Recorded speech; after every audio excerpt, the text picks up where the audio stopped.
नमस्कार। दिन भर की बड़ी खबरों के विश्लेषण के कार्यक्रम सुनिए सच में आपका स्वागत है। मैं हूं मुकेश कुमार। तो दोस्तों शुरू करते हैं आज का सुनिए सच। आज की खास खबरों पर नजर डालते हुए कोर्ट के आदेश के बाद छात्र कार्यकर्ताओं की रिहाई, नहीं चली पुलिस की चालें। मंदिर ट्रस्ट ने उसी दिन उतनी ही जमीन 8 करोड़ में खरीदी तो उठे सवाल। मुस्लिम बुजुर्ग के मामले में स्वरा समेत कई के खिलाफ शिकायत दर्ज। बंगाल के बाद त्रिपुरा में बीजेपी पर खतरा, कई विधायक टीएमसी में जाएंगे। कुंभ में 1 लाख फर्जी कोरोना टेस्ट करने के मामले में पुलिस केस का आदेश। खास खबरों पर नजर डालने के बाद अब वक्त है आज की सबसे अहम खबर पर बात करने का, उसका विश्लेषण का। इसलिए लेते हैं आज की सबसे बड़ी खबर। छात्र नेताओं की रिहाई को रोकने की दिल्ली पुलिस की तमाम चालें नाकाम हो गई हैं। तीनों छात्र कार्यकर्ताओं देवांगना कलिता, नताशा नरवाल और आसिफ इकबाल तन्हा को उसे रिहा करना पड़ा है। आज सुबह दिल्ली की कड़कड़ डूमा अदालत ने इनकी तुरंत रिहाई के आदेश दे दिए थे। इसके बावजूद वो हीला हवाली करती रही। बता दें कि तीनों कार्यकर्ताओं को दिल्ली दंगों के मामलों में परसों यानी मंगलवार को दिल्ली हाईकोर्ट ने जमानत दे दी थी, लेकिन उसके बाद भी दिल्ली पुलिस द्वारा उनको रिहा नहीं किया गया था। इसके बाद तीनों ने अपनी तुरंत रिहाई के लिए स्थानीय अदालत में अर्जी दायर की थी। दिल्ली पुलिस ने देवांगना, नताशा और आसिफ के घर के पतों का सत्यापन करने के लिए 21 जून तक का वक्त मांगा था, मगर तीनों कार्यकर्ताओं द्वारा दावा किया गया कि दिल्ली पुलिस की ओर से उनकी रिहाई में देरी की जा रही है। वकीलों का कहना था कि पुलिस ने वेरिफिकेशन करने में जानबूझकर देरी की है। वहीं दिल्ली पुलिस इस आदेश के खिलाफ सुप्रीम कोर्ट चली गई थी और हाई कोर्ट के आदेश पर रोक लगाने की मांग की थी। इन तीनों के खिलाफ पिछले साल उत्तर पूर्वी दिल्ली में हुए दंगों को लेकर यूएपीए कानून के तहत मुकदमा दर्ज किया गया था। देवांगना और नताशा पिंजड़ा तोड़ आंदोलन की कार्यकर्ता हैं, जबकि आसिफ जामिया मिलिया यूनिवर्सिटी के छात्र हैं।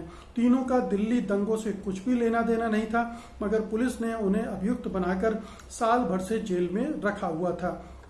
बहुत साफ मामला है।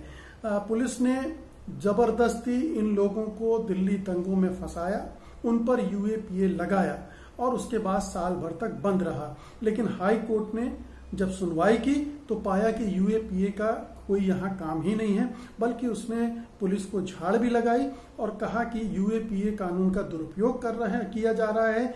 ऐसा कोई अपराध नहीं बनता कि इन पर आतंकवाद निरोधी इस कानून को लगाया जाए। और उसने तीनों की जमानत को तुरंत मंजूर कर लिया था और पुलिस को उनको छोड़ने का क्या आदेश दिया था।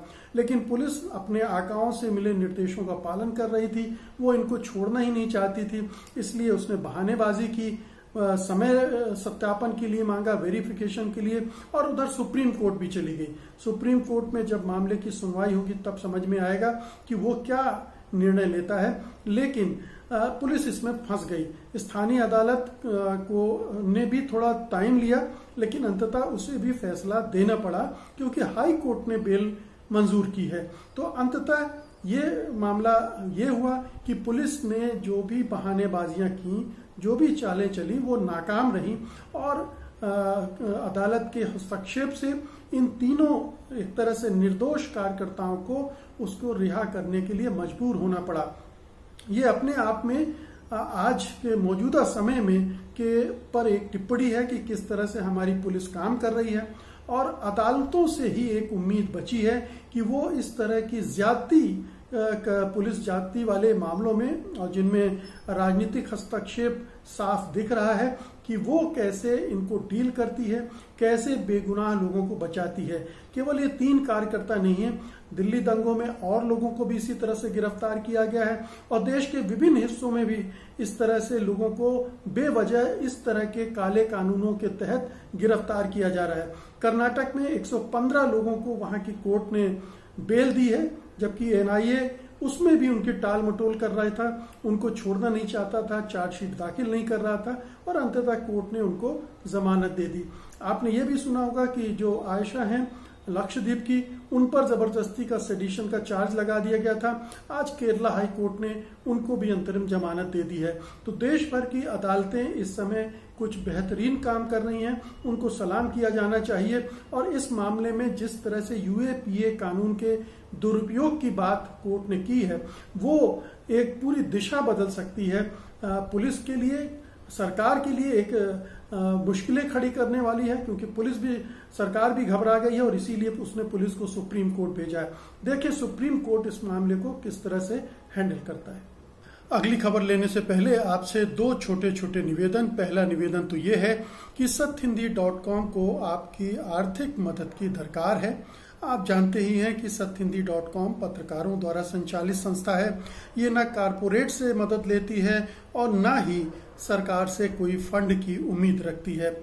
इसलिए हम आपके पास आ रहे हैं, आपसे गुजारिश कर रहे हैं कि ये आपका अपना फोरम है, आपका अपना चैनल है, आप इसकी मदद कीजिए ताकि सत्य हिंदी और भी बेहतर ढंग से खबरें और कार्यक्रम आप तक पहुंचा सके। हमें उम्मीद है कि आप ऐसा जरूर करेंगे।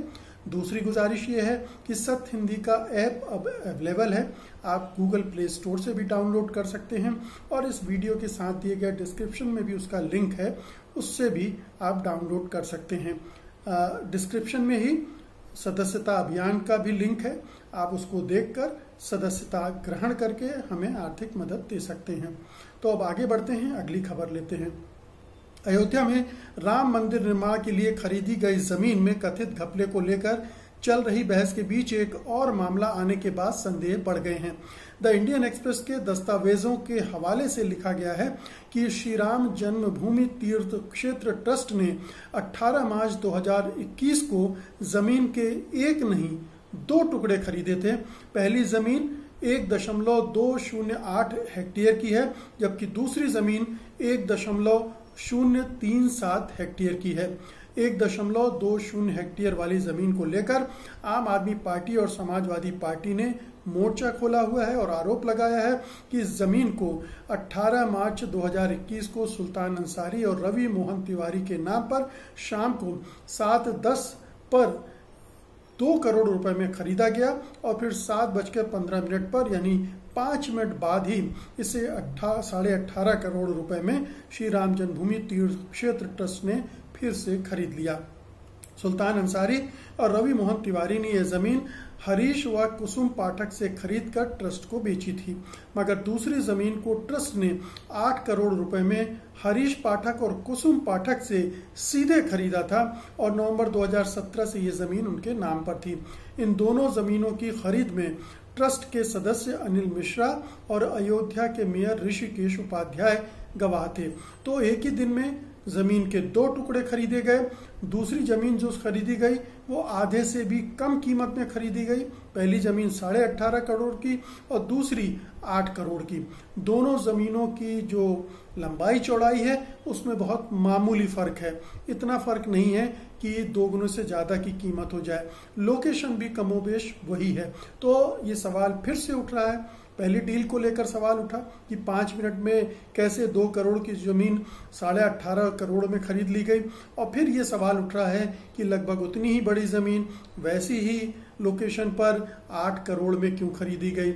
इन दोनों जमीनों में की कीमतों में इतना अंतर क्यों है?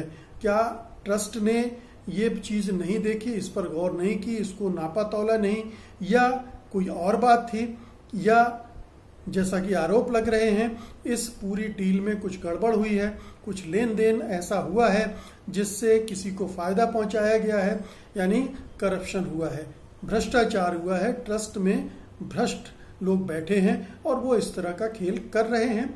जो आम आदमी से चंदा लिया गया है, उनके धन का दुरुपयोग किया जा रहा है, उससे साइफन आउट किया जा रहा है, पैसे अपने फायदे के लिए इस्तेमाल किया जा रहा है। तो ये संदेह उठ रहे हैं। इस पूरे मामले की जांच बहुत जरूरी हो गई है, लेकिन आप देखिए कि केंद्र सरकार भी मुंह बंद करके बैठी है, राज्य सरकार भी मुंह बंद करके बैठी है, और ट्रस्ट के जो चंपत राय हैं वो चंपत हो गए हैं, नहीं हुए हैं, लेकिन वो इस तरह की चीजें कह रहे हैं जिनसे विश्वास पैदा नहीं हो रहा है कि ये डील साफ सुथरी रही है। तो बहुत जरूरी है कि जो भक्तों ने पैसा दिया है उनके पैसों का दुरुपयोग ना हो, ये सुनिश्चित किया जाए।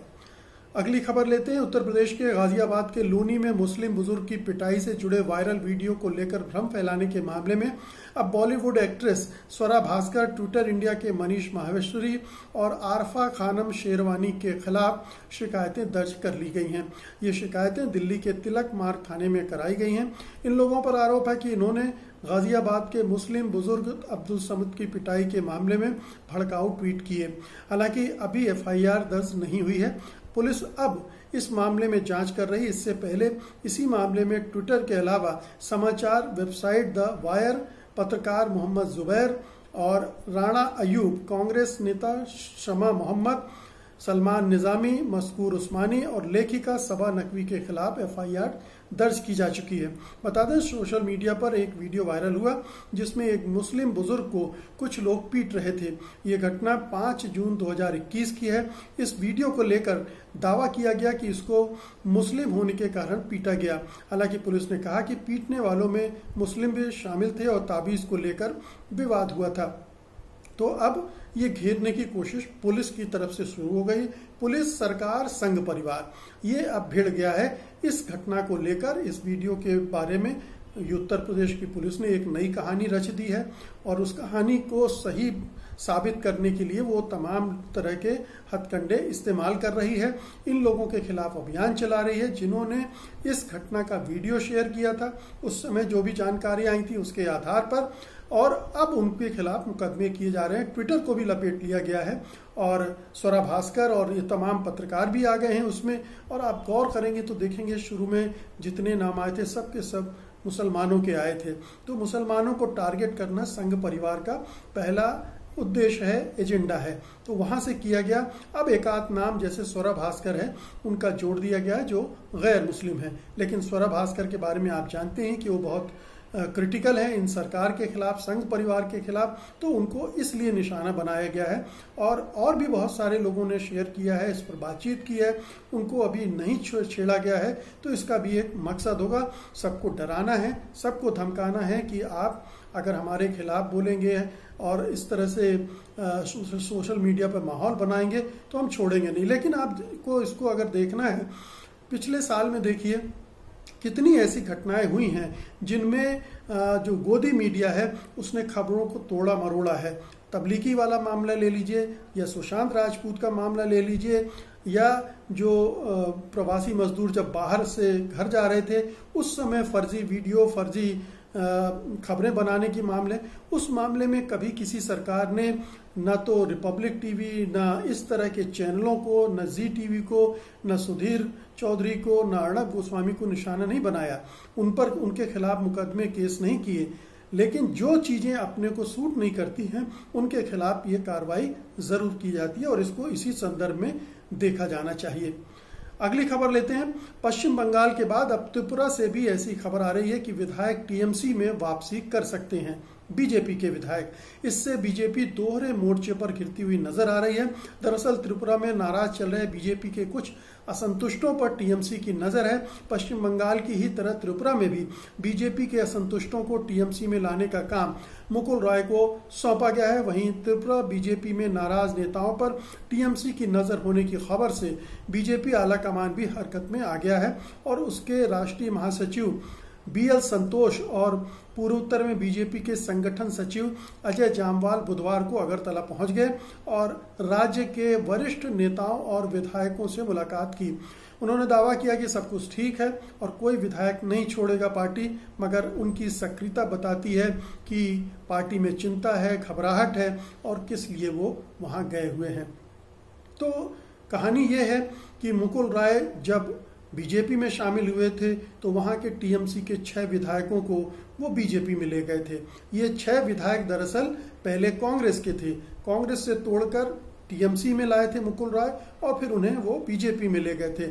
अब मुकुल राय वापस लौट चुके हैं तो उन 6 विधायकों को वो वापस टीएमसी में लाने की कोशिश करेंगे।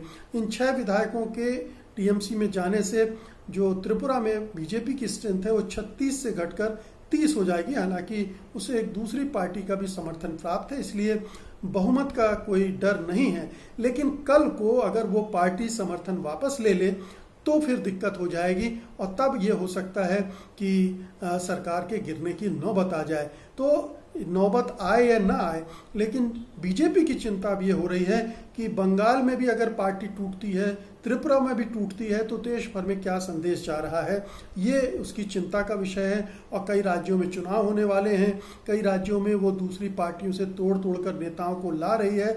उसके बाद माहौल पार्टी के अंदर भी बिगड़ सकता है कि आप इन्हें ला रहे हैं, कल को ये टूट कर फिर चले जाएंगे। तो ये हाईकमान की चिंता है, परेशानी है, और इसीलिए अपनी पार्टी को बचाने के लिए उन्होंने तुरंत लोगों को वहां भेज दिया है।